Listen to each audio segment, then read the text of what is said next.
So I know that the things that adults like to hear about why we should be teaching students mindfulness, and they're the things such as, oh, it helps regulate attention, it helps regulate behavior. And that is true. There is evidence to support that it does all of that. But I think it's much more than that, much deeper. Mindfulness practice is a practice of befriending ourselves.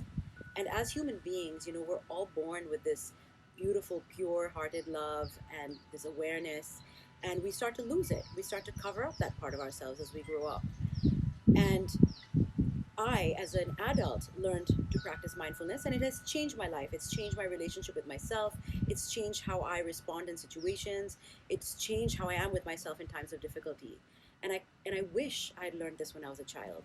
So I think it's really one of the greatest gifts we can offer students, offer children, this ability to just uncover this resource that's there. It's right there. It's within us. And to uncover that, the ability to be able to be there for ourselves in times of difficulty, for a student to know, for a child to know that, oh, I'm struggling, I can turn to my mindful breathing. I can breathe and I can be here with myself. I can offer myself kindness. I can offer someone else kindness. And I think that can be really, really life changing.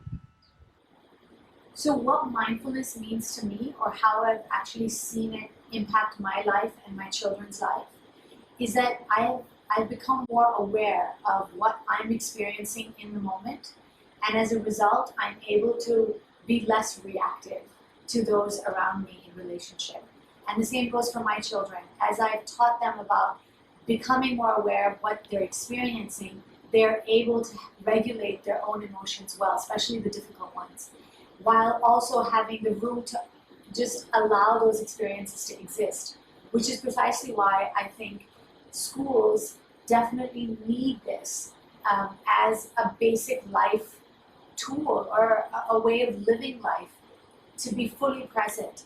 And as you know, the electronic age is upon us, and this is the first generation that was born into an electronic age, which takes people out of their present experience and really creates an alternative universe. Children are not experiencing boredom because there's always a device present to take them out of the moment. And as a result, they're not very present with what they're feeling or what's happening around them, reducing a sense of a joy for what's here and a space for creativity because boredom doesn't really exist anymore. There's constant instant gratification available to them. So when mindfulness enters schools, it creates an atmosphere where the teachers, the students, the parents can all really be aware of their experience and negotiate relationships better because they are able to feel their emotions fully and then choose how they want to respond to whatever emotion is occurring. And children just seem more joyful because children naturally are present. Their idea, especially younger children, don't really know what the future is and don't really remember much about the past. And I guess it's our job as adults who are part of this awakening to give that more to our kids. I began a mindfulness practice in 2015 when I was in my mid-20s. And ever since I started, the one thing I've been thinking about is how I wish I had this information as a child. So mindfulness for children is supremely important for several reasons. As a practice, they are more likely to grasp it at an earlier age. They have less layered experiences, and therefore, with the uniqueness of a mindfulness practice, they'll get excited to approach it and to practice it. So if it's given to them within a school setting or at home, it would be a great experience for them altogether.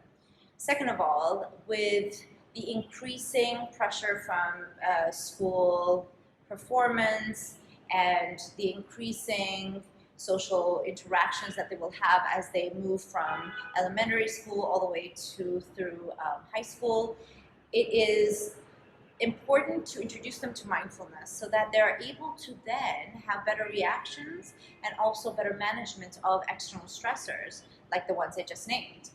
And with that will come a time where they're able to sit and observe how they're feeling in response to some of the external stressors that are placed upon them. They'll be able to step back and realize that some of the thoughts that they have are just thoughts and less likely to have a physical manifestation of that stress in their physical tissue, in their bodies?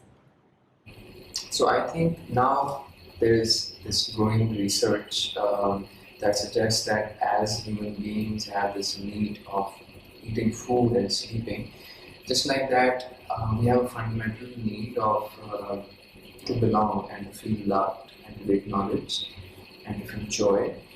Um, it's just as important as food for our survival, and we know that deep down inside our hearts as well that we do need joy to live.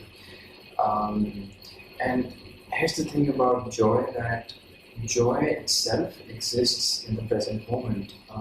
Mindfulness training trains us to stay in the present moment, and it helps us, it equips us to be with our joy, to be with our sorrow, to be with all emotional states.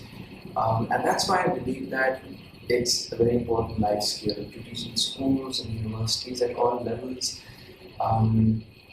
because I mean that's what it's all about. That's why we do what we do, to feel loved and to feel to just belong. And the other thing is that mindfulness cultivates this sense of opening to life, and that's what we want to teach our young men and women to, just not just how to do life, but to be open to it. Because when we're open is when we really enjoy the experience of it.